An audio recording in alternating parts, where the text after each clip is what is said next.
तथा उसका वास्तविक लाभ प्राप्त करने के लिए पवित्र बाइबल में प्रमाण है कि प्रभु ने मनुष्य को अपना ही स्वरूप बनाया। 6 दिन में सृष्टि रचकर 7वें दिन विश्राम किया। कुरान शरीफ में प्रमाण है कि हजरत मोहम्मद को खुदा स्वयं कह रहे हैं कि मैंने तुम्हें उस परमात्मा की महिमा बताने के लिए भेजा है। वो परमात्मा कबीर है जिसने 6 दिन में सृष्टि रची तथा 7वें दिन तख्त पर जा विराजा। उसकी खबर किसी बाखबर से पूछकर तो देखो। कृपया अवश्य सुनिए जगत गुरु तत्वदर्शी संत रामपाल जी महाराज के अमृत वचन। तो परमात्मा के पास तो बहुत साधन है, बहुत से तरीके हैं। कहते 100 छल छिद्र मैं करूं अपने जन के काज, अरण से पूजो मार दो मैं नरसिंह धरू साजो। अब परमात्मा तो परिपूर्ण होते हैं अपनी भक्ति अपनी शक्ति से।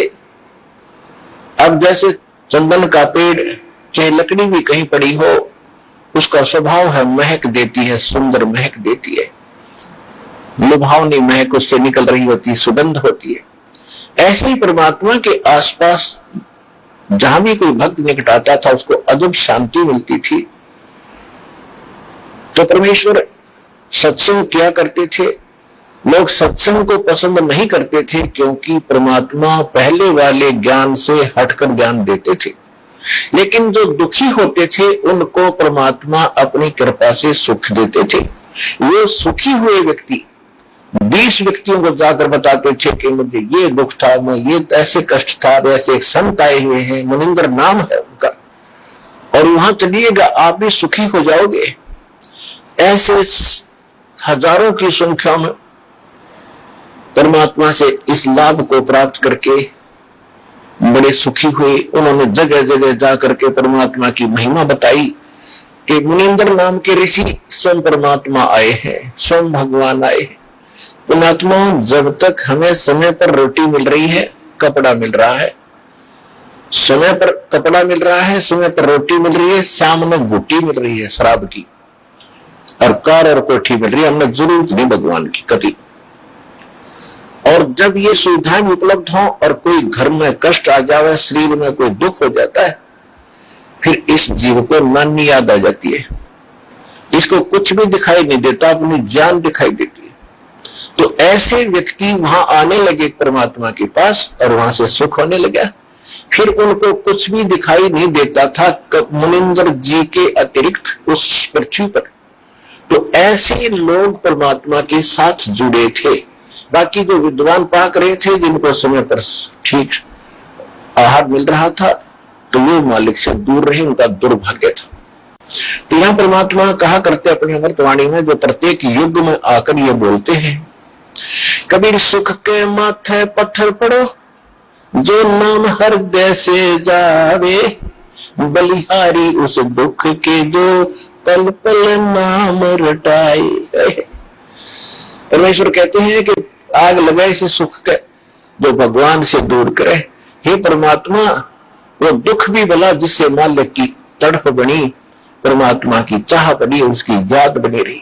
अब जैसे कोई सुखी व्यक्ति है, अब सुखी भी भक्ति से जुड़ता है तो बहुत ही पुण्यकर्मी प्राणी है, वो तो बहुत पुण्यकर्मी प्राणी है। लेकिन वो सुखी जो जुड़ा है वो डगमग हो सकता है, वो विचलित हो सकता है कभी।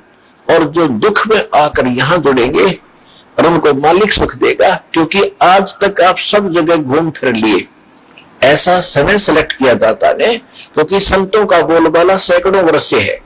राधा स्वामी पंथ लगभग 100-150 वर्ष पहले से चला हुआ, और उसकी तो पता नहीं कितनी ब्रांचें हैं, और इनके पास सब भटक के, लुट के, पट के और सर्वनाश करा के अब यहाँ आ रहे। तो अब बहुत उस पर दया होगी जो पहले भटक लिया। और यहां आने के बाद, क्योंकि परमात्मा ने सुख तो देने ही अपने हिसाब से देना है।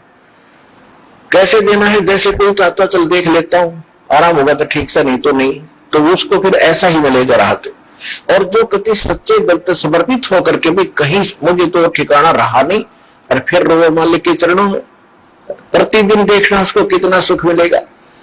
तो परमात्मा से लाभ लेने का हमने एक तरीका बता रखा है, उस तरह आपने समर्पित होना पड़ेगा। और फिर देखना सपने में भी किसी अन्य इष्ट या संत के प्रति आपका भाव न जाए, इस परमात्मा के अतिरिक्त, इस दास के अतिरिक्त, और फिर देखना मालिक का लाभ।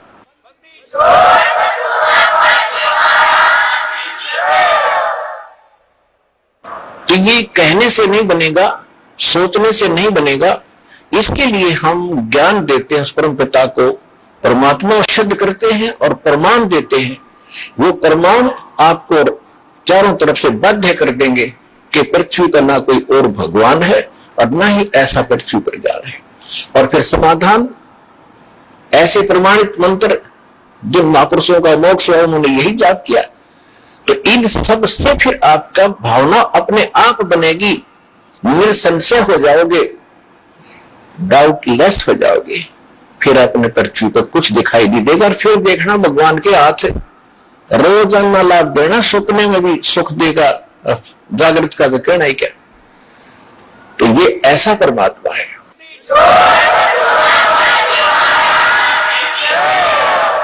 जैसे हम बहुत सी कथाएं सुना करते थे, उनका कोई सिर पैर नहीं था। हम सुना करते थे कि श्री रामचंद्र जी ने लंका पर चढ़ाई करते समय पुल की आवश्यकता पड़ी, समुद्र पर पुल बनाना था। हम ये भी सुनते थे कि 3 दिन तक भगवान श्री रामचंद्र जी समुद्र के अंदर घुटनों पानी में हाथ जोड़े याचना करते रहे कि हे जल्दी ही सागर राज, मुझे रास्ता दे दो, मैं बहुत दुखी हूं, मेरी पत्नी को लंका का राजा रावण उठा ले गया है और उसको बहुत सता रहा है, उस पर चढ़ाई करनी है, हमने उसको बहुत प्रार्थना कर ली है, वो लौट आने को तैयार नहीं है। जब 3 दिन तक समुद्र ने उसको रास्ता नहीं दिया, तो तब श्री रामचंद्र जी ने लक्ष्मण से कहा था कि लक्ष्मण मेरा अग्नि बाण दे, ये लातों के भूत बातों से नहीं मानते। जब उसने अग्नि बाण चढ़ा करके समुद्र को फूकने के लिए कोशिश की, उसमें लपटें निकलने लगी, क्योंकि सिद्धि से चलता था पहले ये सब शस्त्र। तब कहते समुद्र ने रास्ता दिया, ऐसे सुनते थे। फिर क्या सुनते थे कि नल नील ने समुद्र पर पत्थर रख दिया, उनके हाथों में पावर थी, उनमें शक्ति थी, सिद्धि थी कि उसके हाथ से रखा हुआ पत्थर जल में डूबता नहीं था, और जिस कारण से पुल बना। फिर हम ये भी सुना करते थे नकलियों से कि हनुमान जी ने पत्थरों पर राम का नाम लिख दिया, इसलिए पत्थर तिर गए। प्रथम तो कहते हैं समुद्र ने हाथ जोड़कर रास्ता दे दिया जब रामचंद्र जी ने जलाना चाहा, उसको फूकना चाहा। फिर कहा करते नल नील के हाथों तैरते थे पत्थर, उनकी कोई वस्तु नहीं डूबती थी समुद्र पर।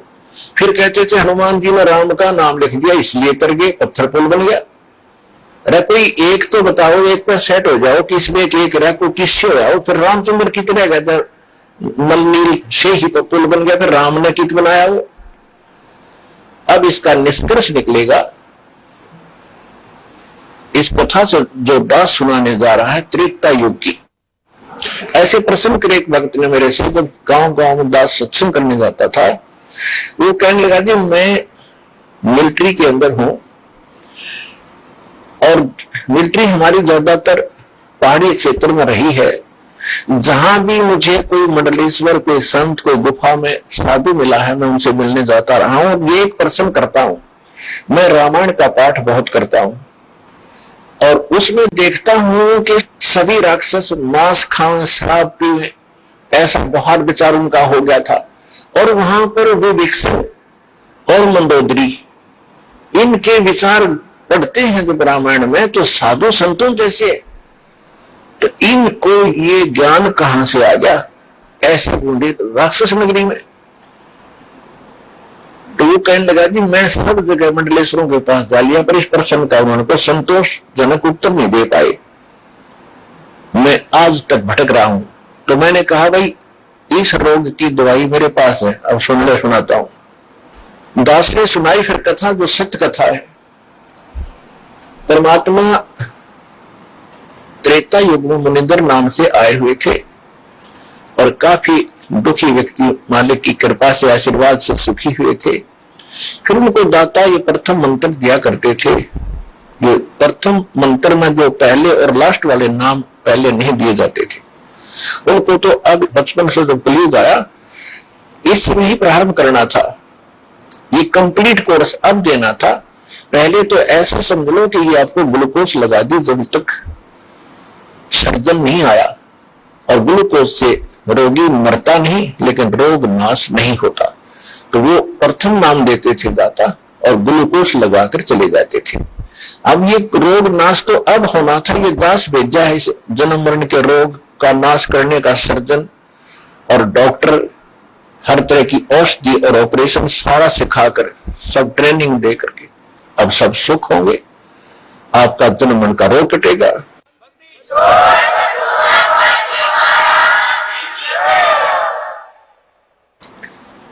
एक समय परमात्मा एक दरिया के किनारे सत्संग कर रहे थे। दरिया के किनारे ही उनका एक झोपड़ा था, कुटिया थी, वहां सत्संग किया करते थे। वहां हजारों की संख्या में इधर उधर से भक्त आकर के सत्संग सुनते थे। वो निर्धारित समय किया जाता था, महीने में, 2 महीने में, 6 महीने में। तो ऐसे एक नल और नील नाम के दोनों आपस में, ये मौसी के बेटे थे, यानी इनकी माताएं सगी बहन थी, और ये किसी देव प्रकोप से दोनों के दोनों मानसिक रोग से पीड़ित थे। शरीर में भी बहुत पीड़ा रहती थी, जिसकी उपचार के लिए वेदों के अतिरिक्त साधु संतों से भी आशीर्वाद प्राप्त इन्होंने खूब किए थे। और सभी ऋषि महर्षियों ने उनको बता दिया था कि नल और नील, बेटा ये तुम्हारे प्रारब्ध में, यानी तुम्हारी किस्मत में अंकित है ये कष्ट, और इसको बेटा आपने भोगना ही पड़ेगा, कोई विकल्प नहीं। अब बेशक से आत्मा को कोई कितना ही ऐसे संतोष दिलाए कि ऐसा ही होता है, लेकिन इसको मालूम है कि परमात्मा कोई ऐसी पावर है, ऐसी शक्ति है कि वो सब दुख दूर कर सकता है। परमात्मा के गुणों में हम खूब सुनते और सुनाते रहते हैं, इसलिए आत्मा संतोष नहीं पाता है। दुखी व्यक्ति फिर कहीं ना कहीं और किसी से सुनकर भी जाता है।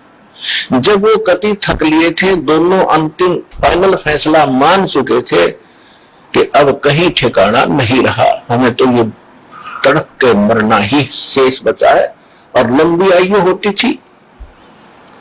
किसी ने उनको बता दिया कि आप चलिएगा ऋषि मुनिंद्र जी के पास और नल नील आपका रोग ठीक हो जाएगा। उनको अविश्वास रहा कि नहीं, हमने बड़े बड़े ऋषि देख लिए हैं, ये तो पहली बार नाम सुना है हमने आपसे, कोई मुनिंद्र नाम का ऋषि कहीं पर है। तो 1 से 2 से 3 से जब ये बात सुनी, उनका भाग्य उदय हुआ। उनके कहने से वो चले गए कि चलते हैं भाई, और तो कहीं हमने ठिकाना मिला नहीं। तो जब वो वहां आए, मालिक को पता था कि अब निशान में चोट लगानी पड़ेगी, क्योंकि ये सब जगह थक लिए हैं और कोई इनने ऋषि महर्षि मंडलेश्वर भूत झाड़े लगाने वाला कोई छोड़ा नहीं है। अब इनको कुछ रिजल्ट दूंगा तो ये बच्चे मेरे पास टिक जाएंगे आसानी से। जो ही नल नील ने जब सत्संग शुरू होने से पहले सत्संग परमात्मा बैठ जाते थे, सत्संग सुनाते थे। सत्संग तो वो सुन ही नहीं सकते थे क्योंकि उनकी तो ऐसे बेचैनी रहती थी। और जो ही मालिक के पास आए, दोनों चरणों में मत्था टेका और परमात्मा ने दोनों के सिर पे हाथ आशीर्वाद भरा रखा, उनका तुरंत रोग छूमंतर हो गया और ऐसे हो गए जैसे कभी पीड़ा थी ही नहीं किसी प्रकार की। अब दोनों की आंखों में आंसू आ गए, चरणों में लिपट गए और कहा, हे परमात्मा, हम तो बहुत जगह कष्ट उठा चुके थे, हमने पृथ्वी पर कोई, जहां तक हमारी पहुंच थी, हमने कोई ऋषि महात्मा नहीं छोड़ा। हे परमात्मा, हमारे ऊपर बहुत बड़ा कहर था, बड़ा कष्ट था, आपकी कृपा से हम स्वस्थ हो गए, आप स्वयं परमात्मा आए हो। फिर उन्होंने सत्संग सुना। परमात्मा ने कहा, बेटा ये तो एक अस्थायी लाभ है, अभी तो और भी आपके भाग्य में और आपके संचित पाप कर्मों का ढेर लगा पड़ा है। उसके लिए भी औषधि बताऊंगा, वो मंत्र दीक्षा आपको दूंगा, आप वो लीजिएगा। पहले सत्संग सुनिएगा, फिर सत्संग सुना, दीक्षा ली, फिर गुण गाने लगे भगवान के, जो भी मिला उसी से कहें कि भगवान आए हैं, मुनिंद्र नहीं ये परमात्मा आए हैं, आप चलो। फिर उनकी कोई नहीं माने क्योंकि लोग सुखी थे, केवल दुखी मानता है। तो कुछ दिनों के बाद क्या हुआ कि जैसे आप यहां देखते हो, उसका चित्रार्थ सारा ही आप देख सकते हो दृश्य। यहां पर आप देखते हो 80% भक्त दुखी आते हैं, काल के पीड़े हुए आते हैं, कर्मों के पीटे हुए आते हैं, और क्या हालत में आते हैं। कोई स्ट्रेचर पर आता है, किसी को कैंसर है। आत्मा हमारी मानती है कि परमात्मा अज्ञानता में आपके बच्चे कितना कष्ट पा गए, पहले इन्होंने गलतियां की, पाप इकट्ठे किए, अब काल ने इनके सिर पर रख दिया कि इनको भोगो। परमात्मा अपने बिना अपने के दुख में कौन जानेगा। अगर आप भी नहीं इनको राहत दोगे तो ये कहां जाएंगे। दास उसका नौकर है, दास उसका पीएन है, चपरासी है परमपिता कबीर भगवान का। आपकी अर्जी उसकी टेबल पर रख देता हूं, वो तो जानी जान है किसकी स्वीकार करनी है, किसकी ना करनी है, किसके दिल में दोष है, कौन सच्चे आत्मा से पुकार रहा है, वो मालिक देखता है। दास की अर्जी यही होती है कि उसके चरणों में आपकी पुकार अवश्य पहुंचाता हूं जब देखता हूं उनकी हालत कि आप बिना सुख देने वाला मालिक ना कोई हुआ ना होगा। आपके दरबार में सुख नहीं है तो दाता फिर कहां से प्राप्त होगा। तो हम जितनी अर्जी लगा सकते हैं, जैसी हमारी अकल काम करती है, लगाते हैं। सुनना दाता कबीर भगवान ने है और वो अवश्य सुनते हैं। ये सुख सागर है, ये दयालु भगवान, ये रहीम है, राम रहीम यही है। तो इसी प्रकार वहां आते थे, कई कई दिन रुक जाते थे, स्वाभाविक, क्योंकि वहां एक न्यारी शांति मिलती है। संसारिक कष्टों से, जो समस्याओं से मन हटकर एक मालिक पर लग जाता है। इसलिए कोई 2 दिन सत्संग में, कोई 1 दिन, कोई 3-3, 4-4 दिन का सत्संग भगवान कर दिया करते थे। तो परमात्मा कहा करते थे, बेटा वो गरीब असहाय व्यक्ति है, बीमार है, रोगी है, वृद्ध है, यहाँ कई कई दिन रुकते हैं तो उनके बर्तन साफ करो, उनके कपड़े धोया करो, ताकि उनकी आत्मा खुश हो और तुम्हें सेवा का फल मिले, ताकि तुम्हारे ऊपर जो कष्ट है वो ना आए। क्योंकि हमारे जो अंतःकरण में हमारे जो पाप कर्म वो कई प्रकार से साफ होंगे। कुछ तो ऐसे प्रकार के पाप कर्म हैं जो संत के आशीर्वाद मात्र से समाप्त हो जाते हैं। कुछ ऐसे पाप हैं जो कि आपको प्रणाम आदि, दंडवत आदि करने से राहत मिलेगी। कुछ ऐसे पाप हैं जो आपने दान, धर्म, यज्ञ, हवन, पाठ आदि ही करवाना पड़ेगा, वही विकल्प है उनका, वो भी आपने करना ही पड़ेगा। उसके बाद फिर कुछ ऐसे पाप हैं जो सेवा करनी होती है, सेवा से भी कटते हैं। और कुछ ऐसे प्रकार के पाप होते हैं जो केवल नाम के जाप से ही कटेंगे, उनका कोई विकल्प नहीं। तो जैसे धोबी के पास कपड़ा जाता है तो वो देखता है कि इस कपड़े को साफ करना है तो पहले पानी से धोता है, साबुन लगाता है, उससे भी नहीं साफ होता फिर ड्राई क्लीन के लिए कोई अन्य केमिकल प्रयोग करता है, उसके सब दाग छुड़ाता है, तब वो उज्जवल होता है। इसी प्रकार हमारा अंतःकरण बहुत वर्षों से, बहुत युगों से हमने इतना मैला कर लिया है कि अब इसको हमने हर तरह के सब फार्मूले लगा करके इसको साफ करना है। तो परमात्मा कहा करते थे, तो वो भक्त जो दुखी है वो सब सत्य मानते थे और उसका अनुसरण करते थे। तो नल नील तो और ज्यादा ही दुखी थे, दोनों ने श्रद्धा से सेवा करनी शुरू की। जो वृद्ध थे, रोगी आते थे, उनके कपड़े धोते थे, उनके बर्तन लोटा थाली वगैरह जैसे भी थे वो ले जाते थे और दरिया पर धोकर लाते थे। वो इतने सीधे साधे और इतने परमात्मा पर समर्पित थे, इतना भाव था उनका कि पहले समय में साबुन वगैरह नहीं था। कपड़ा धोने के लिए पहले जल में भिगो देते थे, दरिया में भिगोकर उनको थोड़ा सा बाहर पत्थर रख देते थे, वो पानी में लहरों से गीले हो जाते, फिर उनको बाद में ऐसे मुक्के मर मर कर धोते थे। कोई और तो साधन था ही नहीं।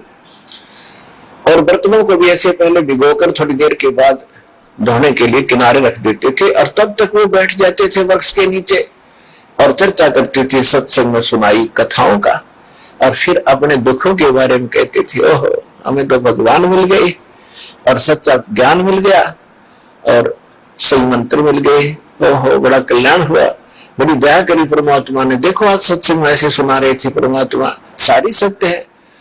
ऐसे वो काफी देर तक चर्चा करते थे। फिर उनको याद आता था कि हमने कुछ सेवा भी करनी है, तब तक किसी का कोई कटोरा बह जाता, किसी का कोई कपड़ा खिसक जाता लहरों में, तो उन्हें पता नहीं लगता, वो धो धाकर जितने थे शेष ठाकर लाकर सबके रख देते।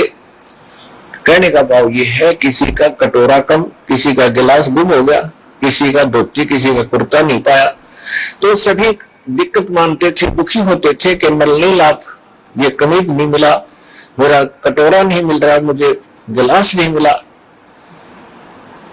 तो 2-4 बार उन्होंने कहा ऐसे हुआ, तो उन्होंने गुरुदेव जी के पास प्रार्थना की कि महाराज ऐसे ऐसे हम दुखी हो लिए, और ये आपके भक्त, श्रद्धा तो बहुत है, लेकिन जो दूसरे सेवादार थे वो बताया करते थे कि ये तो वृक्ष के नीचे बैठ जाते हैं और भिगोकर बर्तनों और कपड़ों को ये बहुत देर में ध्यान देते हैं, वो बह जाते हैं, ये ध्यान नहीं देते। तो परमात्मा ने कहा बेटा ध्यान रखा करो।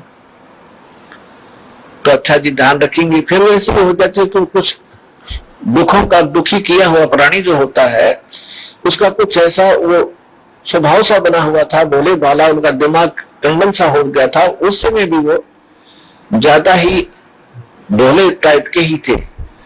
तो फिर ऐसी हो गया, तो फिर शिकायत हुई। तो परमात्मा ने कहा बेटा इनकी आत्मा दुख पाती है, सेवा भी करते हो फिर तुम्हें दुखी कर रहे हो, तो आप ये सेवा ना करो, क्योंकि आपका स्वभाव में ऐसा हो गया है। तो वो रोने लग जाते, उनको डर लगता कहीं फिर वो दुख ना आ जाए हमारे ऊपर, जिस परमात्मा ने आज्ञा दे रखी है।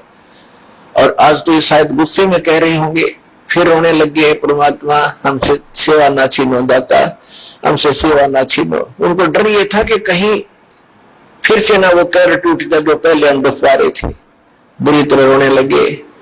तो परमात्मा ने सोचा भी इनकी श्रद्धा भी बनी रहनी चाहिए, तो परमात्मा ने आशीर्वाद दे दिया कि बेटा तो करो सेवा। आज से तुम्हें आशीर्वाद दे दिया है कि तुम्हारे हाथ से चाहे तुम लोहा भी रख देना, और तो छोड़ो पत्थर, ये तो कुछ हो, चाहे पत्थर भी रख देना बेटा, जल में नहीं डूबेगा। तो वो दोनों जाकर फिर देखने लगे। उन्होंने पत्थर उठाकर रखा सबसे पहले, दोनों का पत्थर खड़ा रहा, जहां रखा था वहीं टच से मस नहीं हुआ। उन्होंने उठा तो हटा, दूर देखने लगे भगत, एक बार फिर रखिए भाई नल नील, उन दोनों ने फिर रखा, उसके ऊपर खड़े हो गए पानी में, और तब भी नहीं नीचे को गया। तो सब जगह लगी वो नल नील, मतलब बहुत भगवान ने शक्ति दे दी। तो इस प्रकार फिर वो क्या करते थे, जो भी कपड़ा जहां रख दिया पानी में, जिस स्तर में डबो कर रख दिया तो वही रहा वो। उसमें काशी के थाली बेले होते थे, काशी धातु है, और काशी तो अमूमन डूबती है पानी में, तो वो भी रख दिया तो वो भी नहीं डूबा।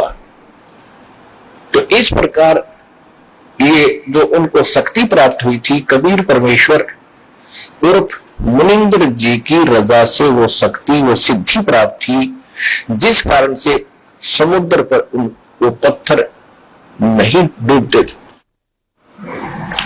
अब प्रश्न दूसरा उनका ये था कि श्रीलंका में जहां राक्षसों का पूरा ग्रुप था, और मंदोदरी और विभीषण, इनके पास ऐसा ज्ञान कहां से आ गया? वो इतना समझा रही अपने पति को कि ऐसा ना करो, ऐसा हो जाएगा, ये ऐसी है, ये आम वर्ष औरत नहीं है, ये भगवान की पत्नी है, और रावण मान नहीं रहा। तो इसका उत्तर अब आपको देते हैं। परमेश्वर जब कबीर जी मुनिंद्र नाम से त्रेता में आए हुए थे, इनका अपना विधान है, गोता मारू स्वर्ग में और जा बैठू पाताल, गरीबदास ढूंढता फिरूं अपने हीरे मोती लाले।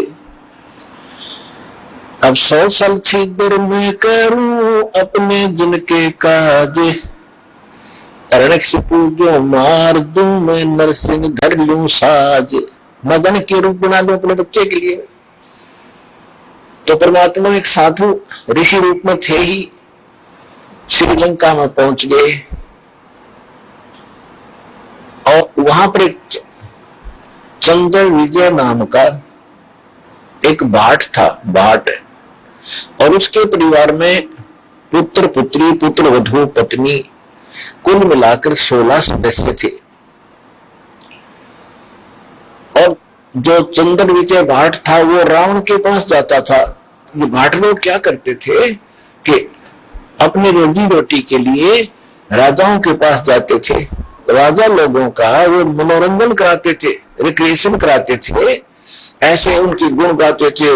आप राजाधिराज हो, आपके राज में सब सुखी है, आपका बड़ा गुणगान हो रहा है, आप बड़े महापुरुष हो, और कुछ चुटकुले आदि सुना सुनकर उनको प्रसन्न रखते थे, गाने गुने गाते थे, गीत सुनाते थे, और राजा लोग उनको उसके प्रतिफल में कुछ इनाम देते थे। इसी प्रकार उसकी पत्नी का नाम था करमवती,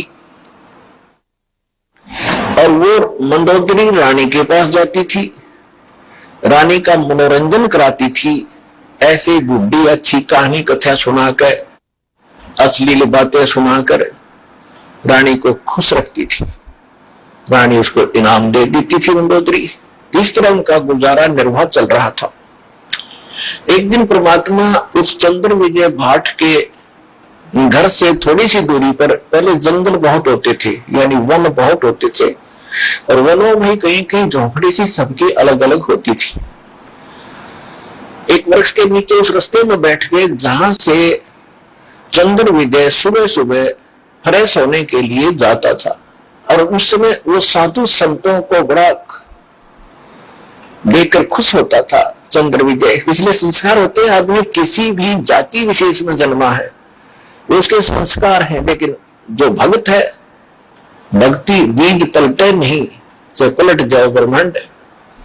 तो भक्ति की आस्था उसके अंदर न्यारी थी। बेशक से सारा दिन बकवाद ही सुनता और सुनाता था, लेकिन भक्ति वाले लक्षण भी उसके अंदर विद्वान थे। साधु देखे, चरणों में मत्था टेका, अरे भगवान आज बड़े भाग्योदय हुआ, मेरा ऋषि जी के दर्शन आज सुबह सुबह हुए, हम दास के लिए कोई सेवा बताओ, हमारे घर पर चलिए भगवान, आज तो बड़ा सौभाग्य मेरा। तो परमात्मा को वो घर ले आए। परमात्मा गए इसलिए थे, उनके झोपड़ी के सामने बैठ गए और लगे सत्संग सुनाने। चंद्र विजय ने तो उसी दिन दीक्षा ले ली, लेकिन परिवार के सदस्य कहने लगे, महाराज हम अभी नहीं मानेंगे आपकी बात, हम तो भगवान शंकर के पुजारी हैं, क्योंकि रावण राजा शंकर का पुजारी था तो जनता ने तो होना ही था, हम अभी नहीं मानेंगे आपकी बात को। परमात्मा फिर गए, कभी कभी रह रहकर जाते रहे, कथा सुनाते रहे, फिर घर में सुख होने लगे जो पहले शंकर जी की पूजा से नहीं हो रहे थे। फिर धीरे धीरे 16 के 16 सदस्यों ने वह दीक्षा प्राप्त कर ली। अब पहले तो वो करमवती जाती थी मंदोदरी के पास, तो कैसी बकवाद सुनाया करती थी, गंदी छटोरी अश्लील बातें कहानी सुनाकर उसको खुश करती थी। और फिर जब उसने ज्ञान सुना परम पिता परमात्मा से, तो फिर उसमें वह कैसेट, वो मेमोरी कार्ड दूसरा भर दिया भगवान ने। अब फिर वो लगी बोलने ये राम कथा, अबर कथा, ये परमात्मा का ज्ञान सुनाने लगी। तो मंदोदरी भी भगवान की पिछले संस्कार तो थे ही इतने अच्छे, रानी जो बनी है को आम लड़की औरत नहीं होती, वह उसके पिछले पुण्य बहुत गजब के होते हैं, अच्छे होते हैं, लेकिन आगे वो पिछली बैटरी जो चार्ज है वो खराब कर रही होती है, जब तक आगे चार्जर शास्त्र अनुकूल साधना का नहीं लगता है तो वो डिस्चार्ज एकदम होनी है बैटरी। तो जिस कारण से भी उसके अंदर तड़फ थी, तो मंदोदरी कहने लगी है करमवती, तेरे अंदर तक गोबर भरा था सारा, और तू तो सारी बकवाद सुनाया करती थी, और ये अच्छी बातें तेरे अंदर किसने फीड कर दी, मैंने उस आदमी का नाम बता, तेरे को तो सुधारना बड़ा मुश्किल था, और तू आज इतनी बड़ी बात बता भगवान के सत्र की, मैंने ये बता किसने भरा तेरे अंदर ये अच्छा माल। तब उसने बताया कि हमारे घर एक ऋषि आते हैं, उनका नाम मुनिंद्र जी है, और बहुत अच्छी कथा सुनाते हैं, उनके मुख से सुन लोगी तरानी, आप तो गदगद हो जाओगी। तो मंदोदरी ने कहा कि अब के जब तेरे गुरुजी आए तो मेरे पास बुला के लाना। परमात्मा ने जाना ही था। तो मंदोदरी रानी थी, रानी को एक नौकरानी का आदेश था, तो उसने सबसे पहले यही प्रार्थना रखी कि प्रभु हमारी राजा की रानी बहुत अच्छी है, मंदोदरी नाम है, और वो कह रही थी कि आपके गुरुजी को यहां बुला के लाना, मैं विचार सुनूंगी उनके। परमेश्वर ने कहा बेटा देखो आप नौकरानी और वो रानी, और मैं वहां जाऊं, इसका पति जो रावण है वो महाअभिमानी, और बेटी वहां जाने से मुझे कुछ वो कह देगा, मैं तो कुछ नहीं कहूंगा लेकिन भगवान दुखी हो जाएगा। एक नियम है, परमात्मा कहते हैं अपना विधान स्वयं बताते हैं कि कबीर कहे अपने साधकों के मेरा संत ना दुखाइयो कोई, और संत दुखाए मैं दुखी, मेरा आपा भी दुख होए।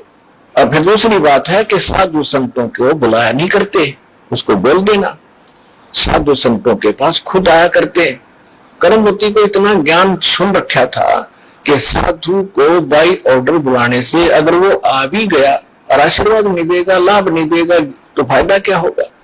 तो मंदोदरी को जाकर के कर्मवती ने कहा कि महारानी हमारे गुरुजी आए हुए हैं, लेकिन ऐसा है कि संत को बुलाना नहीं चाहिए, उनसे आशीर्वाद प्राप्त करने के लिए स्वयं जाना चाहिए, इससे ज्यादा लाभ होता है। वो तो भगवान थी, कहने लगी ठीक है कर्मवती मैं तेरे साथ चलूंगी। वो रानी स्वयं आई, मालिक के दर्शन किए। कहते हैं साधु दर्शन राम का और साहेब आवे याद, और लेखे में वाहे गड़ी बाकी का समय बर्बाद। फिर कहते हैं साधु दर्शन राम का मुख पर से सुहाग, और दर्श उन्हीं को होते हैं जिनके पूर्ण भाग। मंदोदरी के पूर्ण भाग थे, भगवान मिले, परमात्मा का ज्ञान सुना, कुछ कर्मवती से सुन रखा था मंदोदरी ने, और फिर भगवान के मुख से सुना तो जल्दी असर हो गया। दीक्षा की प्रार्थना की, मालिक ने दीक्षा दे दी, शिक्षित हुई। उसके बाद उसने कथा सुनानी शुरू की अपने पति से। स्वाभाविक होता है अगर पति को ज्ञान होता है तो सबसे पहले वो चाहता है मेरी पत्नी माने, इसका भी कल्याण। दुर्भाग्य है वो ना मानती, उसके कर्म उसके साथ है, फिर सोचता है मेरे बच्चे भी इस मार्ग को ग्रहण करें। ठीक है, मंदोदरी ने इस उद्देश्य से रावण से कहा कि जी ऐसे ऐसे एक बड़े महापुरुष आते हैं और भगवान शंकर से भी ऊपर बहुत बड़ी शक्ति बताते हैं, साधु संत झूठ नहीं बोलते होते। पहले ये विश्वास किया जाता था कि संत जो शब्द बोल रहे सच्ची है, और इसी आधार से जब श्री कृष्ण जी और अर्जुन एक वेश बदलकर गए थे राजा मोरध्वज के घर पे, जिस दिन अपने पुत्र ताम्रध्वज को राज तिलक दे रहे थे मोरध्वज जी, और उसमें एक यज्ञ किया जाता था, और यज्ञ में आने वाले साधु संतों की सभी मनोकामना पूर्ण करनी होती थी, तभी वो सफल मानी जाती थी। ये दोनों साधु संत रूप बनाकर और एक माया रूपी शेर बनाकर संग वो साथ ले गए। तो मोरध्वज और ताम्रध्वज और उसकी पत्नी थी मोरध्वज की, ताम्रध्वज की मां, उन तीनों को पता चला तो नौकरों से कहा कि बुला के लाओ साधु संतों को, भोजन कर लेंगे। उन्होंने कहा कि नहीं, वो रानी और राजा स्वयं आए हमें यहां लिवाने के लिए, तब हम उसके घर पे कदम रखे। तो तीनों जने, पुत्र भी, रानी भी और राजा भी, उन साधु रूप में विराजमान श्री कृष्ण और अर्जुन, और साथ में उनका शेर खड़ा, उनको लिवाने के लिए मोतियों के थाली भरकर लेकर गए। और तब वो वहां आए तो मोरध्वज ने कहा महाराज भोजन प्रसाद पाओ। श्री कृष्ण रूप में, साधु रूप में श्री कृष्ण जी ने कहा कि पहले हमारे शेर को आहार कराओ, फिर हम बाद में आहार करेंगे। और ये मांस खाएगा लेकिन मनुष्य का खाता है, और मनुष्य के विषय में समझ लो कोई पल्लेदार पकड़ के मत ले आना, ये तुम्हारे घर के सदस्य का मांस खाएगा। और सुन लो कि जो आज इस शेर सिंह का जो आहार बनेगा और उसकी मृत्यु होगी वो सीधा स्वर्ग जाएगा।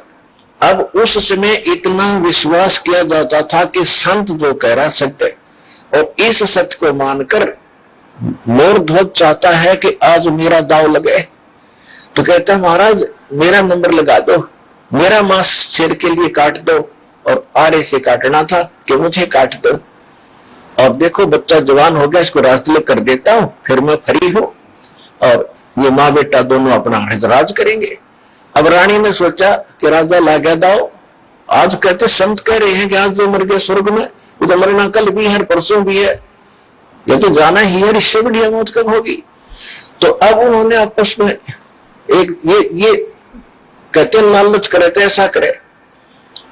रानी ने कहा देखो जी व्यवहार की बात है, मैं पति भरता पत्नी हूं और मेरे से पहले मेरा पति की मृत्यु होगी तो मेरा कोई जीवन नहीं है, मेरा काम पूरा हुआ, इनको संतान की आवश्यकता थी, संतान इनको दे दी, ये बच्चा जवान हो गया, इसका विवाह करो, खाना बनाने वाले इनके पास नौकर हैं और लड़का अभी बालक है, आपकी गाइडेंस की इसको जरूरत है राजकाज में, और मेरा काम पूरा हुआ, मेरा नंबर लाओ जी। अब उनको पक्का पता था कि जो साधु कहे सच्ची है, तो उस समय इतना विश्वास था। फिर ताम्रध्वज ने खुद कहा कि नहीं जी मैंने आपकी सेवा क्या की आज तक, तो आपने पाला ही पोसा हूं, मेरे ऊपर आपका भार बना हुआ, आपके स्थान पर मैं अपना मांस दूंगा, शेर को अपनी जान दूंगा।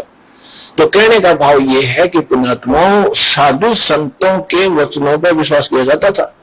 इसी आधार से परमात्मा ने जो मंदोदरी को कहा था कि तुम्हारे शंकर से ऊपर एक और परम शक्ति है, ये तो नाशवान है, इनके द्वारा दिया गया जो सुख है अक्षीणिक है, ये आपके प्रारब्ध के कर्म को नहीं काट सकते। मंदोदरी ने सारी सच्ची मानी क्योंकि साधु कह रहे थे, दूसरी बात नहीं, फिर बात खत्म होगी। ये तो बात को बताने वाला मिलता ही नहीं था उस समय, तो ये सारे नकली थे, उनकी बातों को हम ऐसे ही दृढ़ता से मानते रहे। अब मंदोदरी ने फिर वो लंकापति रावण को सुनाना चाहा। रावण के अंदर तो गोबर भरा था अहंकार शक्ति का, शंकर भगवान की पूजा करके सिद्धियां प्राप्त कर रखी थी और मांस खावा शराब पीवा उसके अच्छी बात कैसे स्वभाव है। तो कहने लगा कि ए मूर्ख तो शंकर भगवान से ऊपर मानती है, देख मेरे क्या ठाठ करा की है, 1 लाख मेरे पुत्र हैं, 1.25 लाख मेरे नाती हैं, और देख सोने की लंका बना रखी है, अरे क्या देगा तुझे वो भिखारी। मंदोदरी ने बहुत कोशिश की पर बुद्धि भ्रष्ट के बाद पल्ला पड़ी नहीं। फिर मंदोदरी ने कहना ही बंद कर दिया। उसके बाद फिर क्या होता है कि उसने सोचा तो और कोई मेरी चर्चा सुनने वाला नहीं, ये ऐसा ज्ञान है इंसान दूसरे को सुनाए बिना रह नहीं सकता। तो उसने अपने देवर रावण के छोटे भाई विभीषण से समझाया ये ज्ञान, और विभीषण ने ये ज्ञान स्वीकारा और विभीषण ने भी परमात्मा से दीक्षा ली और वो भक्ति की। अब हम आते हैं उस बात पर कि जिस समय सीता जी का अपहरण हो गया और उसकी खोज हो रही थी, कोई पूर्व में ढूंढ रहा था, कोई पश्चिम में खोज रहा था, कोई उत्तर को दक्षिण में। जैसे किसी की गाय गुम हो जाए, कोई इधर घूम रहा है, कोई इधर ढूंढ रहा है, कोई ऐसे हो रहा है, ऐसी दशा थी। अब यहाँ इस कथाओं से आपको बहुत सा निर्णय मिलेगा, और आपने ये कथा खूब सुन रखी थी पर इनका निष्कर्ष नहीं निकाला था। अब जैसे जड़ी बूटियां रखी हैं और उनकी गुण भी लिख रखे हैं, बड़ी अच्छी है, लेकिन उनसे औषधि बनाने वाला जब तक नहीं मिलेगा तो उन जड़ियों से क्या लाभ है, उनके ज्ञान से भी, उनकी कथाओं से भी। आपने ये भी सुना होगा कि जिस समय श्री रामचंद्र जी की सीता उठा ली गई थी और वो पेड़ पौधों से भी लिपट लिपट कर पूछ रहे थे, डकरा रहे थे, रो रहे थे, पशुओं से भी गले से मिलकर पूछ रहे थे आपने मेरी सीता देखी। आकाश से कहते हैं भगवान शंकर और पार्वती ऊपर से देख रहे थे कि नीचे कौन रो रहा है। तो भगवान शंकर ने उनको प्रणाम किया ऊपर से ही क्योंकि ब्रह्मा विष्णु शिव ये तीन भाई हैं। ब्रह्मा जी बड़े हैं, विष्णु जी बीच वाले हैं, शंकर जी सबसे छोटे हैं। और पार्वती जी तो शंकर भगवान को सुप्रीम पावर मानती थी। एक तो पति परमेश्वर, फिर महादेव नाम से जाने जाते थे। तो पार्वती जी ने कहा कि आप महादेव होकर के किसको नमन कर रहे हैं, कि सामने त्रिलोकीनाथ भगवान विष्णु है, नीचे उनकी पत्नी सीता को कोई उठा ले गया है, वो लीला करने आए हैं। अपने बड़े भाई यानी भगवान को, विष्णु भगवान को मैं प्रणाम कर रहा हूं। अब पार्वती जी ने सोचा कि भाई भगवान रोए, ये दोनों बात नहीं हो सकती। जो रामचंद्र दशरथ पुत्र है ये रो रहा है, भटक रहा है, इसको आप परमात्मा कह रहे हो। भगवान शंकर बोले पार्वती आप नहीं जानते, ये सचमुच ऐसा ही है, इनको अब नहीं कोई पहचान पा रहा है। तो पार्वती ने कहा कि मैं परीक्षा लूंगी और सीता रूप बनाकर जाऊंगी, यदि ये मुझे पहचान लेगा तो मैं मान लूंगी भगवान है, और नहीं तो मैं कतई नहीं मानू। तो भगवान शंकर ने कहा कि यह गलती मत करना, यदि तूने सीता रूप बना लिया तो तू मेरे काम तो गई, तू मेरे बड़े भाई की पत्नी का रूप बनाओगी तो मेरे लिए पत्नी रूप में स्वीकार्य नहीं रहेगी, तो मां के तुल हो जाएगी। उस समय तो पार्वती ने कहा कि ठीक है, नहीं मैं नहीं जाऊंगी जी। अब शिव जी गए शहर से पट्टे को, और आदत है ये, इस मन का स्वभाव है कि क्या पता चलता, अभी 2 मिनट में परीक्षा लेकर आती हूं। सीता रूप बनाया, रामचंद्र जी के सामने खड़ी होगी, जिधर से रास्ते में खोजता हुआ जा रहा था। रामचंद्र जी ने कहा कि हे दक्ष पुत्री माया, हे राजा दक्ष की बेटी, आप भगवान शंकर को कहां छोड़ आई, अकेली कैसे वन में? तो शर्मिंदा हुई और कहा कि सचमुच शंकर भगवान जी आपको ठीक ही प्रणाम कर रहे थे, नमन कर रहे थे, आप तो सचमुच भगवान है। अपनात्मा यहां देखना एक पॉइंट सोचने का है। श्रीमद् भगवद गीता अध्याय नंबर 7 के श्लोक नंबर 6, 7, 8 में स्पष्ट किया है कि ये काल बोलता है गीता को, जो ब्रह्मा विष्णु में इसका पिता है। ये कहता है कि अर्जुन, बुद्धिमानों की बुद्धि और बलवानों का बल मेरे हाथ में है, जब चाहे स्विच ऑन कर दूं इनकी बुद्धि का, और जब चाहे ऑफ कर दूं। जैसे महाभारत के अंदर अर्जुन को ताकत दे दी और लाखों लोगों का नाश कर दिया उस काल से प्राप्त शक्ति से, और फिर वही अर्जुन जब श्री कृष्ण जी का निधन हो गया था, हत्या हो गई थी और सारे यादव आपस में लड़ मरे थे, उनकी पत्नियों को लेकर आ रहा था, रास्ते में जंगली लोगों ने, भीलों ने अर्जुन को पीटा, लूटा, और वही धनुष जिसे महाभारत का युद्ध जीता था वो साथ लिए रहता था उसको, और उस दिन उसके हाथ नहीं उठे, खड़ा खड़ा कांपे वो। जब सारा काम हो लिया, वो भील भ्याल पीट कर लूट कर कुछ औरतों को भी ले गए और चले गए, तब अर्जुन कोस रहा श्री कृष्ण जी को कि श्री कृष्ण बड़ा धोखेबाज था, इसने हमारे साथ बड़ा धोखा किया है, पहले तो मुझे शक्ति दे दी और ना जाने कितने जीवों का नाश करा मैंने, और आज मैं खड़ा खड़ा पिट रहा हूं, वही अर्जुन हूं और वही गांडी धनुष है मेरे पास, आज ये मेरे से प्रतिज्ञा भी नहीं चढ़ाई जा रही इसकी। तो परमात्मा ने बताया कि ना श्री कृष्ण धोखेबाज था, ये सारे इस काल के अधीन है, इसके रिमोट से चलते हैं। तो उसी में काल में जब विनाश कराना था महाभारत का, तो अर्जुन को ताकत देगी और फिर वापस ले ली, इसने अपना काम करा दिया जो करना था नाश। अब अर्जुन कितने पिट्टो। इसी प्रकार ये कहता है बुद्धिमानों की बुद्धि मेरे पास है। अब जब श्री रामचंद्र जी की खुद पत्नी गुम थी, उसका तो पता नहीं उसने कौन उठा ले गया, ढूंढते फिर जैसे गाय गुम हो जाया करे। हर वो पार्वती पिछाण जी, तू तो पार्वती है, सीता नहीं है, तो वहां उसकी ऑन कर दी और फिर ऑफ कर दी, खा धक्के। अब क्या होता है, अब हनुमान जी ने छलांग लगाई, एक सिद्धि है जो आकाश में उड़ जाने की प्राप्त हो जाती है। आकाश मार्ग से जाके वो लंका में प्रवेश हुआ हनुमान जी। उनको कुछ आभास हो गया था, किसी जटायु नाम के एक पक्षी ने बता दिया था कि लंका का राजा रावण उठा कर ले गया, इसलिए वहां जाने की वो किसी में हिम्मत नहीं थी। सूरवीर बलवान थे। हनुमान जी ने कहा कि मैं जाऊंगा तो कुछ ऐसी निशानी दो मुझे ताकि मुझे पहचान सके कि मैं ऐरा गहरा व्यक्ति नहीं हूं, मुझ पर विश्वास करे माता।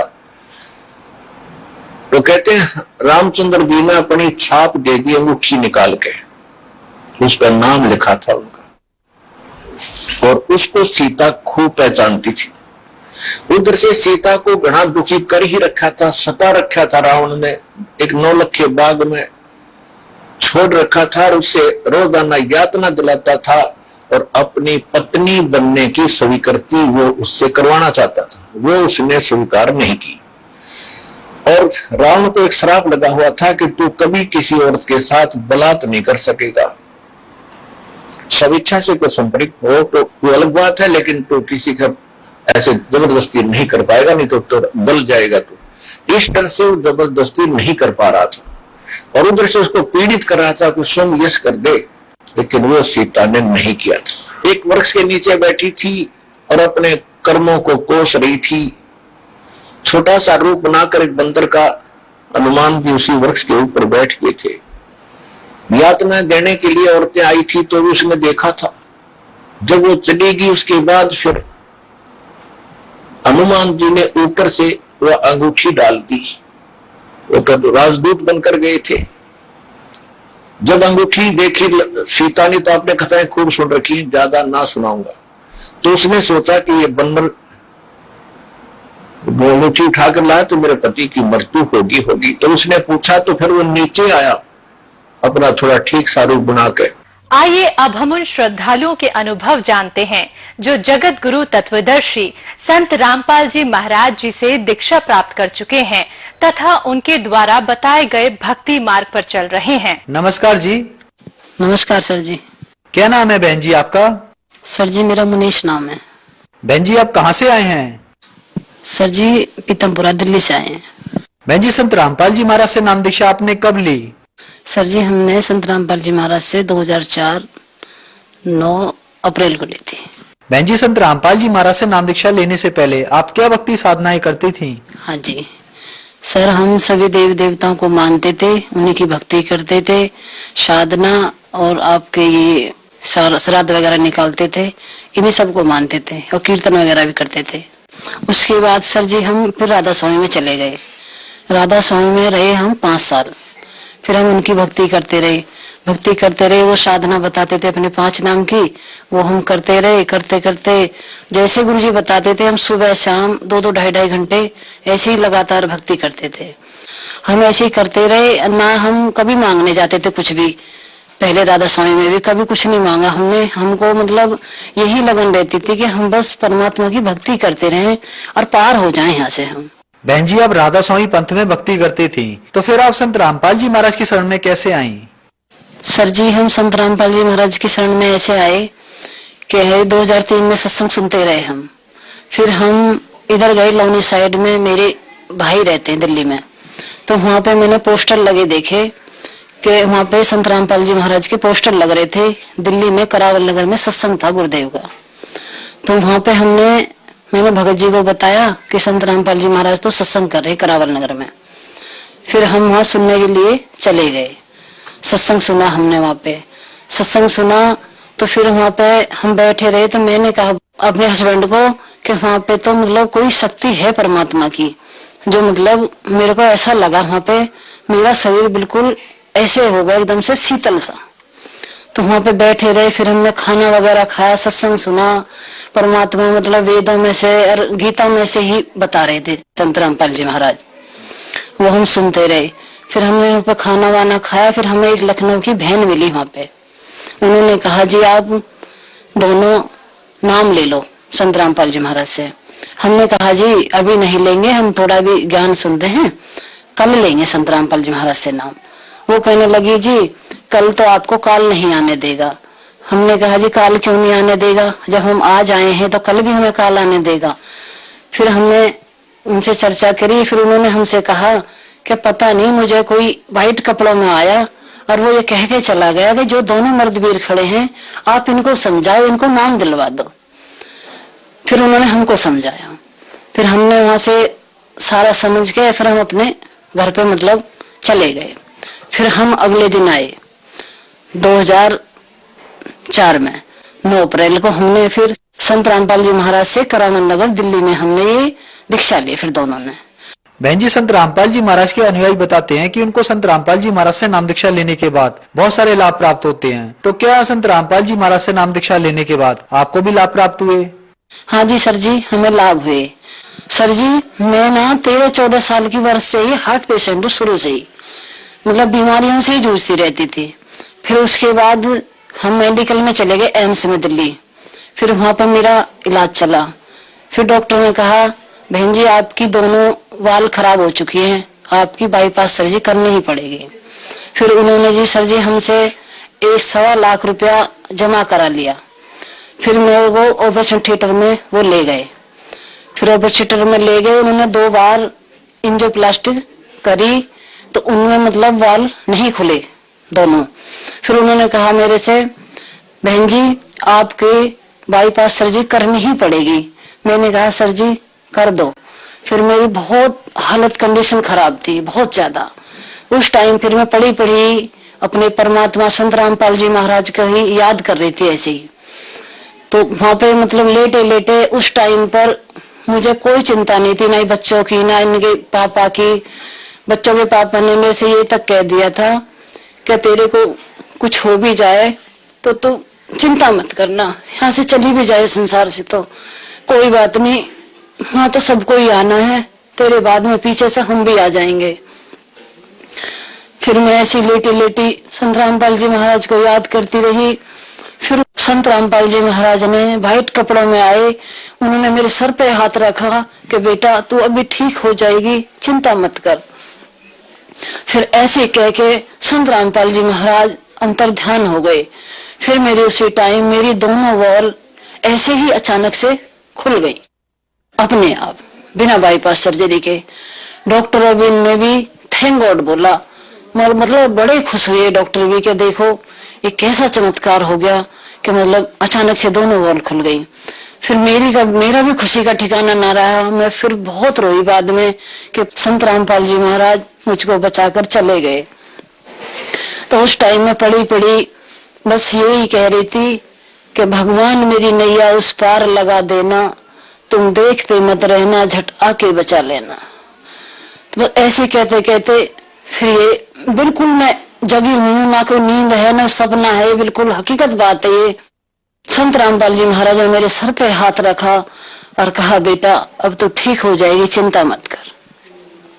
फिर अंतर ध्यान हो गए संत रामपाल जी महाराज ऐसे। फिर डॉक्टर ने कहा बहन जी आपके साथ कौन है? मंगी जी मेरे हस्बैंड है।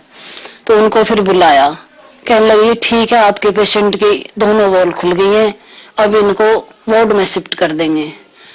फिर ये मेरे से मिलने गए अंदर मेरे पतिदेव। तो इन्होंने कहा ठीक है तू? फिर मैंने कहा हाँ मैं ठीक हूँ हाँ जी। तो फिर मैं इनको देख कर रोने लग गई। कहने लगे क्या बात हो गई? मैंने कहा संत रामपाल जी महाराज, और मेरे को सर पे हाथ रखा उन्होंने और दर्शन दे के चले गए। सर जी मेरी हार्ट की ना दोनों ही वाल ब्लॉकेज हो गई थी, मेरी नस ब्लॉक हो गई थी। तो संत रामपाल जी महाराज आए, बिना ही बाईपास सर्जरी ऑपरेशन के दोनों ही मेरी वॉल खुल गई। परमात्मा आके मेरी जिंदगी मेरी जान बचा के मतलब चले गए। परमात्मा अंतर ध्यान हो गए संत रामपाल जी महाराज। फिर उसके बाद छोटी वाली गुड़िया की आई साइड बहुत ज्यादा वीक थी, तो वो पढ़ने जाती थी तो टीचर भी डांटती थी उसको कि तू ढंग से नहीं पढ़ती है, ये हमसे बताती थी। हमने इसका ध्यान नहीं दिया बिल्कुल भी कि ऐसी करती होगी। फिर उसके बाद हमने इसकी आईज टेस्ट करवाई, फिर उसके बाद डॉक्टर ने बताया जी इसकी तो एक जो उल्टी आंख है इसका तो पर्दा ही खराब हो चुका है।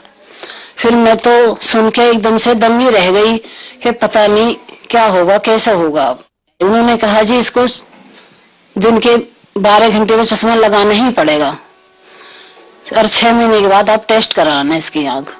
फिर उसके बाद हम भूल गए ना लड़की ने चश्मा लगाया ना कुछ करा। उससे पहले संत रामपाल जी महाराज की शरण में चले ही गए। तो संत रामपाल जी महाराज ने फिर इस लड़की को बिना ही चश्मे के और बिना ही दवाई के आंख मतलब ठीक हो गई बिल्कुल, पर इसका चश्मा भी हट गया। जन्म इसका हुआ था तभी पंडितों ने बता दिया था इसकी कुंडली में कि आपकी लड़की की ना आगे चल के जब बड़ी होगी तो इसकी आंखें बहुत ज्यादा कमजोर रहेंगी। फिर हमने ध्यान नहीं दिया, क्योंकि पंडित लोग तो ऐसे ही बोलते रहते हैं। फिर बाद में जाके यही हुआ जो उन्होंने बोला था कि इसकी फिर आंखें हमने टेस्ट कराई। फिर इसके मतलब डॉक्टर ने बताया जी एक पर्दा तो आंख का खत्म हो चुका है इसका। फिर हमें मतलब टेंशन भी हुई, भाई लड़की है पता नहीं कैसे क्या होगा। फिर उसके बाद संत रामपाल जी महाराज से ये जुड़ी गई हम 2004 में 9 अप्रैल को। उसके बाद संत रामपाल जी महाराज से नाम लेने के बाद में लड़की की आंखें बिल्कुल ठीक है आज। सर जी एक बार क्या हुआ, हमारे ने बिजली के ये मीटर लगवाए थे, तो हम दिल्ली जल बोर्ड के जो क्वार्टर है फ्लैट है सरकारी उन्हीं में रहते हैं। तो क्या हुआ, हमने कहा भैया हमारा जो है बिल वाला मीटर लगा दो आप। तो उन्होंने नहीं लगाया, कहने लगे जी आपको तो टोकन वाला मीटर लगेगा जो कूपन लाते खरीद के फिर उसमें पैसे डालते हैं। हमने कहा भैया हमको डालना भी नहीं आता, वो कभी खत्म हो जाएगा तो फिर क्या करेंगे हम उसमें। कहने लगे नहीं जी यही लगेगा। फिर वो नहीं माने, जबरदस्ती उस मीटर को लगा के चले गए।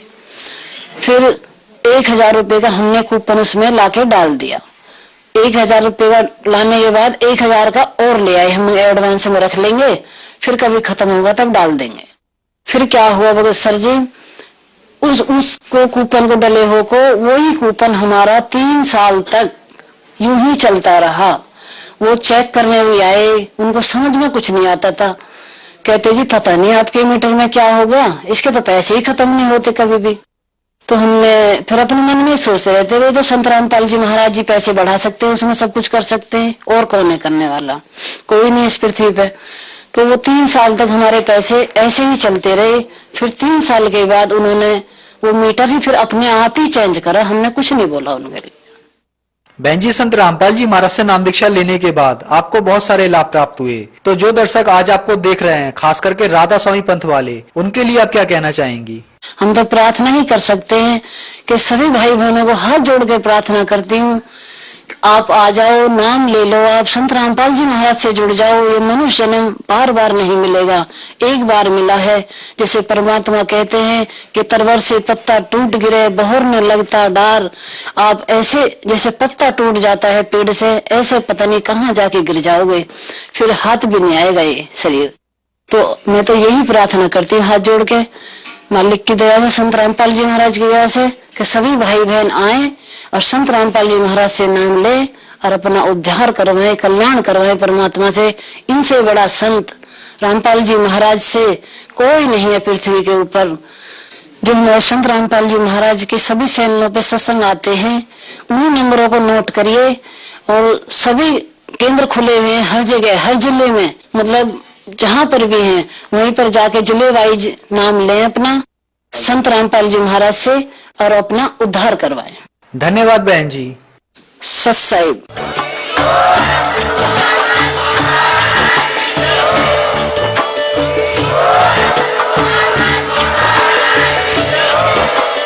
आप सुन रहे थे जगत गुरु तत्वदर्शी संत रामपाल जी महाराज जी के मंगल प्रवचन। अधिक जानकारी के लिए विजिट कीजिए हमारी वेबसाइट www.jagatgururampalji.org। संत रामपाल जी महाराज जी के शुभ आशीर्वाद से पूरे विश्व भर में 500 से भी ज्यादा नाम दीक्षा